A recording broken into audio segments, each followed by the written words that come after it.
Hey, what's up, Sebastian? Are you able to get that box up there on that top shelf? You know, boss, I would, but unfortunately I can't move my hands diagonally. I can only move them horizontally and vertically.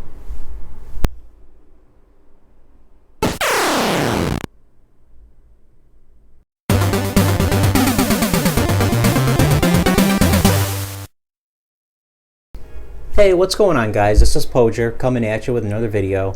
So I hope you guys had a really good holiday.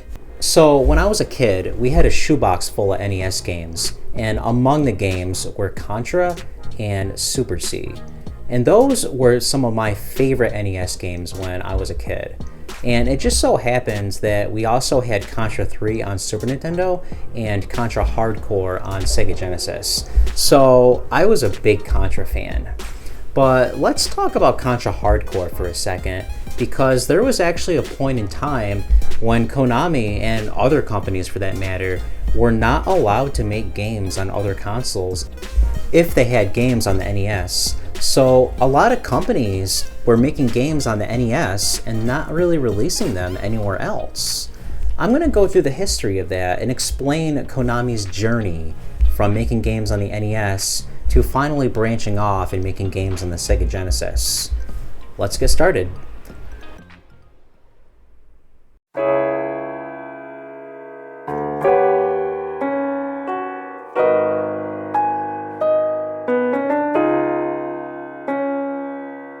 The Sega Master System was ahead of its time when it came out in 1986.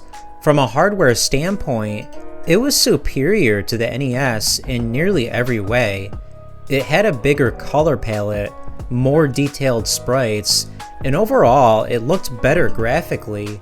But while it was better on paper, the Master System was still losing to the NES in North America. Nintendo of America wouldn't allow its licensees to make games for other consoles, so that meant companies like Konami, Capcom, and others couldn't make games for any other consoles except the NES, or else Nintendo might sever ties with them. So as a result, the Master System did not have a lot of third-party support. While companies like Konami were pushing the hardware limits of the NES, no one was really doing the same with the Master System. So the console continued to sell poorly, and Sega ended up giving up on it in favor of their new upcoming console, the Sega Mega Drive, which ended up becoming the Sega Genesis in the US later on. So unlike the Master System, which was only slightly more powerful than the NES, the Genesis was way more advanced.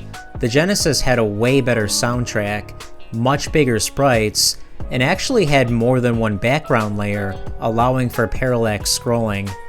The original pack-in game was Altered Beast, which did showcase some of the capabilities of the Genesis that the NES couldn't do.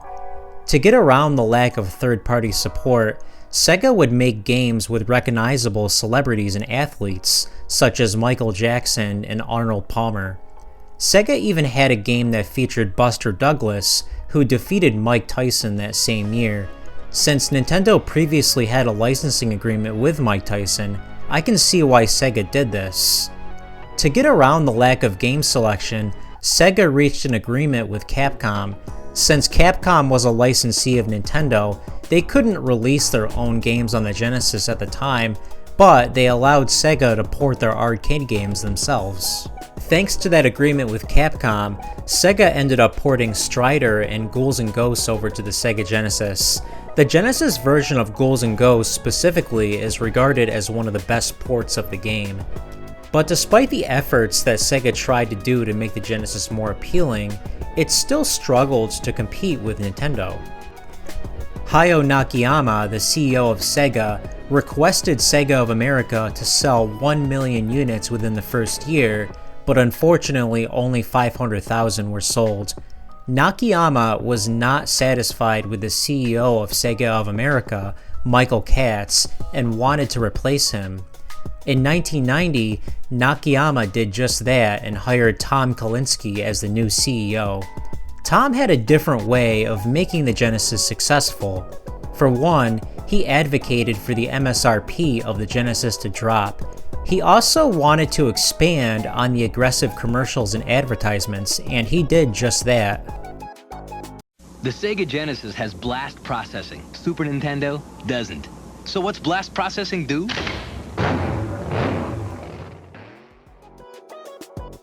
One big change that Tom wanted to make was to replace the pack-in game Altered Beast with Sonic the Hedgehog. Sonic appealed to kids better and showcased the power of the Sega Genesis even more than Altered Beast did. Critics praised Sonic the Hedgehog, some even saying it was one of the best games ever made. Sonic became the focus for a lot of the Genesis commercials and gained a lot of popularity. Sales of the Genesis increased tremendously due to the success of Sonic, and by January of 1992, Sega controlled 65% of the 16-bit home console market, which is the first time Nintendo wasn't the console leader since 1985. Eventually, by 1992, Nintendo relaxed its licensing policies and allowed game developers to make games for other consoles. With the new policy in place, developers who were previously restricted could finally start developing games for the Genesis and other consoles. Konami was one of Nintendo's licensees. They made a few groundbreaking games for the NES, including the Castlevania series and Contra. Not only did they make great games, but they were also experts in programming for the NES and constantly pushing the limits of the hardware. Like I mentioned before, the Master System was more powerful, but because there wasn't as many third-party developers making games for it, we never got to see the Master System's fullest potential like we did with the NES. Because of Nintendo's policies, there was no Konami to push the limits of the Master System. With Nintendo relaxing its restrictions, this opened the door for Konami to start making some of their beloved games on other consoles. Starting in 1992, Konami started making games for the Genesis. One of their first titles was Teenage Mutant Ninja Turtles Hyperstone Heist. The game was basically a reskin of Turtles in Time. All the music, graphics, and most of the stages were identical to each other, with some small changes here and there. While the games are very similar, Konami changed Hyperstone Heist just enough for it to be considered a different game. This is a trend that Konami would continue with their Genesis games. For whatever reason, they would rarely port their games directly from the NES to the Genesis and call it the same name. They would make all kinds of changes, call it a different name, sometimes even introduce big changes for the gameplay. I'm not sure why Konami did this, but I heard that Nintendo, despite relaxing their policies, still restricted Konami from making the exact same game for other consoles. But that may not be true. Konami didn't stop with Hyperstone Heist. They also made Castlevania Bloodlines, which is one of my favorite Castlevania games of all time. This is an example of a game where they just didn't port Castlevania 4 or another Castlevania game over to the Genesis and just change one or two things. They introduced a lot of gameplay mechanics that made it a lot different from the other Castlevania games. One thing that was really cool about Bloodlines was you could really start to see some of the hardware limits being pushed in this game. It seemed like Konami was really starting to get the hang of programming for the Genesis, and that's nice to see. The Master System never had a chance, but now, for the first time, we can see a Sega console get some more recognition. So let's talk about Contra. I always enjoyed the NES games. For its time, the controls were perfect. You could aim your gun in 8 different directions. That might not seem like much, but at the time, that was really huge. Think about all the games you've played where you can't reach a certain enemy because your character won't aim in a certain direction. Contra had such good controls, you couldn't blame the game if you died. The first game had a lot of variety. You had a bunch of weapons to pick from, which was fun. There were the normal platforming stages where you could walk to the right, but you also had the 3D stages and the waterfall level where you climb up, so there's a lot of variety there. Fantastic game overall. Super C was nice too. A lot of people say this one isn't as good, but I disagree. I always liked the overhead stages more than the 3D stages in the first game. and I like that the fire gun was improved. The MMC3 mapper was used in this game too, which allowed the developers to create more stage hazards and more challenging bosses. Most people disagree with me on this, but I actually like this a little more than the first game. With Nintendo relaxing its policies, this meant that Konami could make a Contra game for both the Super Nintendo and the Sega Genesis. They started with Contra 3 on the Super Nintendo. This improved the controls, which I didn't even think was possible, by allowing you to shoot diagonally while standing still. And you can actually carry 2 weapons instead of just one, so if you die, you lose the weapon you have selected, but you still retain the other one if you have one. This game takes advantage of a lot of cool effects like Mode 7, and the overhead stages allow you to rotate 360 degrees. Since Contra 3 improved a lot of the things from the first 2 games, I have to rank this one the highest of the 3. So, we talked about 2 Contra games on NES and 1 on Super Nintendo.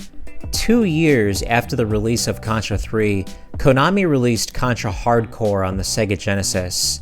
Here's the big question with this one. Will Konami just port Contra 3 to the Genesis and change 1 or 2 things, kinda like what they did with Hyperstone Heist?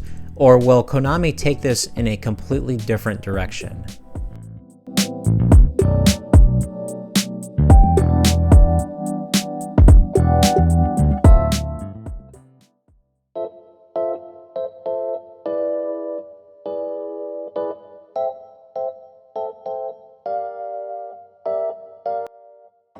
With the Genesis being successful, Sega tried to separate themselves from the competition in a few ways.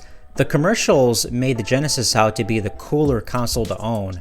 A study showed that teenage boys were embarrassed to admit they owned a Super Nintendo rather than a Genesis. The commercials gave an impression that the Genesis was the edgier console.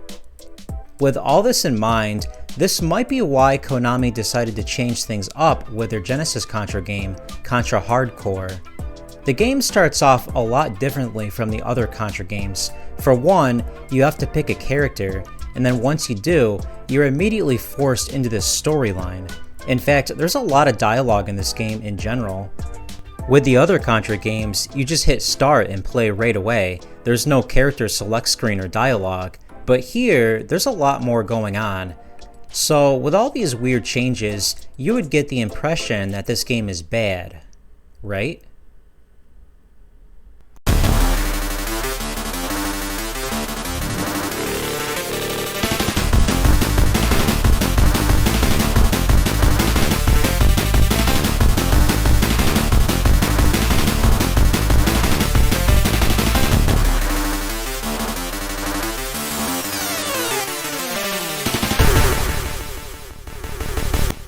I'm actually impressed at how well this game turned out. The visuals look great.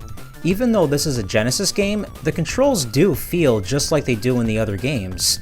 I'm not a game programmer, but I would imagine that developing for the Genesis would be a lot different from the NES and Super Nintendo, since it's not a Nintendo console. So the fact that they were able to get the controls just right is impressive. So like I mentioned before, you can select a character, and they actually get their own set of weapons that are exclusive to that character. None of the characters have the same weapon or anything, except for the default one. In the other games, the lettering system was pretty much the same. The S icon was the spread gun, L was the laser gun, F was flamethrower or the fire gun, depending on the game. Because all the characters have different weapons in this game, they decided to go with a basic A, B, C, D lettering system. For example, collecting the A icon is going to give a different gun to Fang than it would if Sheena collected it. I think it's interesting that they changed the lettering system, because in my brain, I always think S is the spread gun, but in this game, the icons don't actually stand for anything.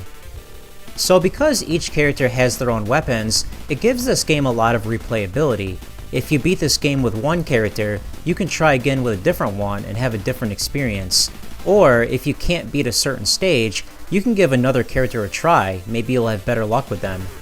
The ability to select a character allows you to choose how you want to experience your game. For example, Ray is your most basic character. He looks the closest to the stock character from the other Contra games, and he has a lot of weaponry from the classic Contra games too, like the spread gun, homing gun, and more. Brownie is the character you want to use if you're new to Contra. He has this floaty double jump that helps in certain situations, and his small size allows him to avoid enemies. Fang is the exact opposite. You probably only want to use him if you've already beaten the game. His weapons are kinda weird, and a newer player might feel overwhelmed by them.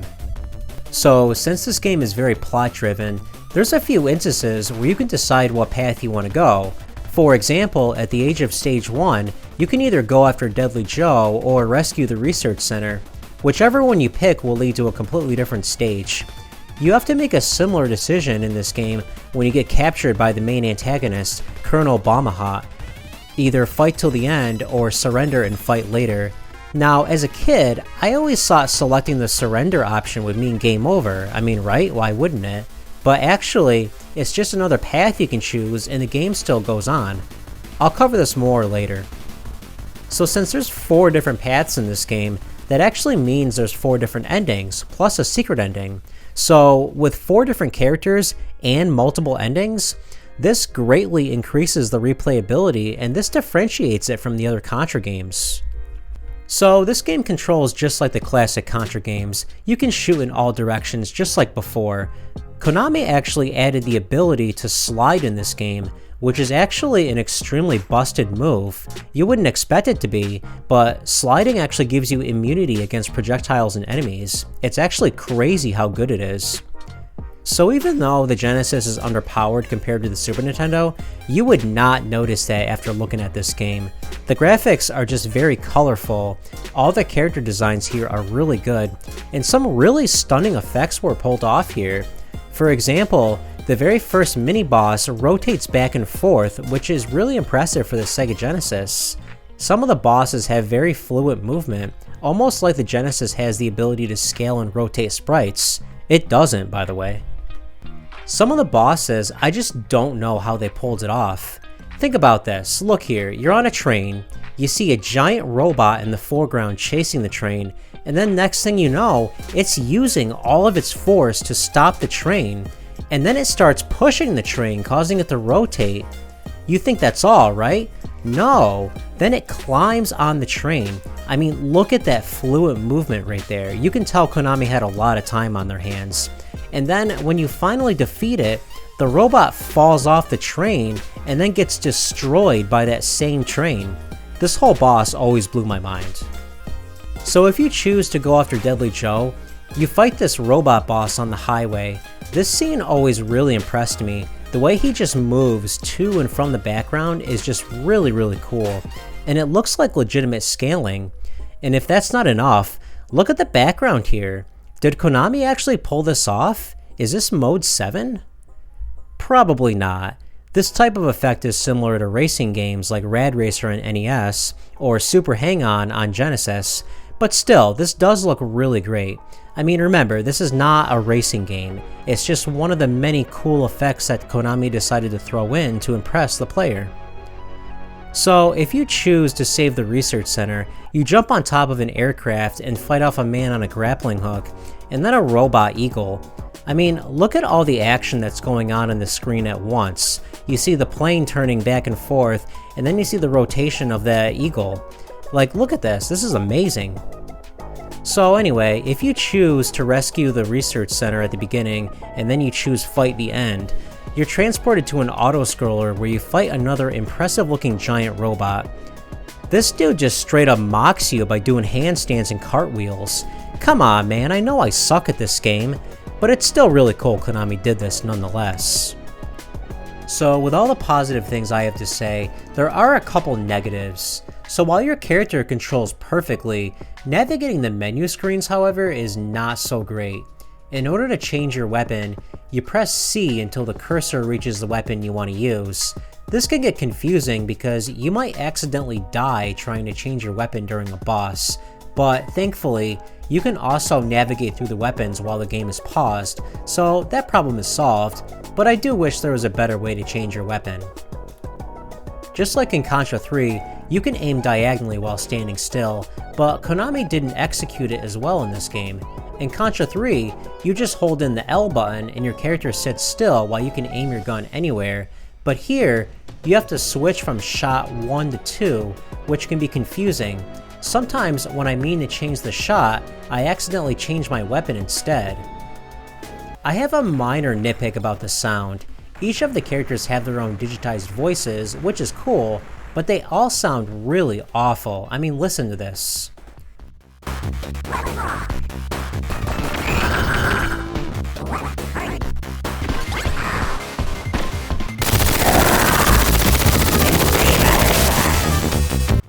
Ray sounds like he smoked a carton of cigarettes.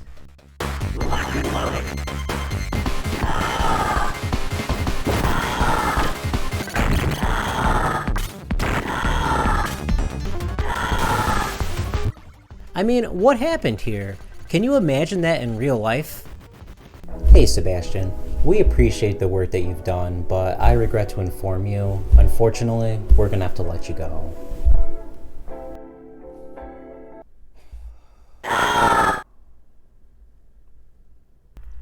So, like I said before, seeing surrender as an option made me think you would die if you selected it when I was a kid.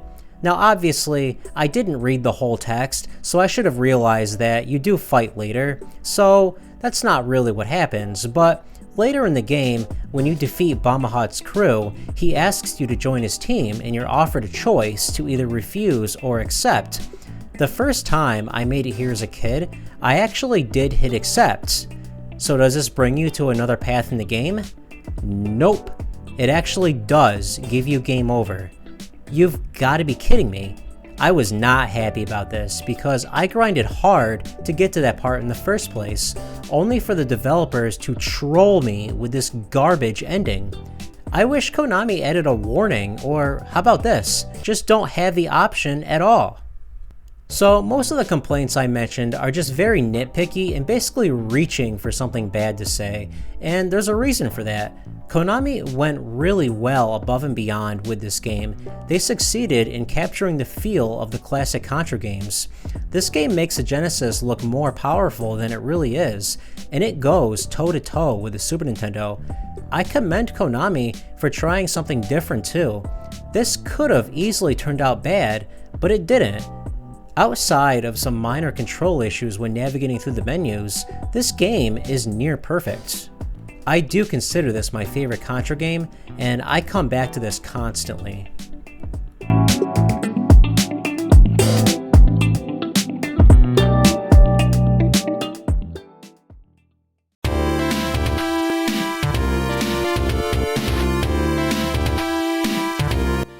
Sega's hardware had a lot of potential, but it was never fully utilized because of Nintendo's strict policies. We never got to see what bigger third-party companies could do with the Master System. The hardware can be better on paper, but what does it matter if no one's taken advantage of it? However, the Sega Genesis finally had the opportunity to show off its fullest hardware capabilities thanks to Nintendo relaxing their policies. For the first time ever, we finally got to see Sega's hardware being put to the test.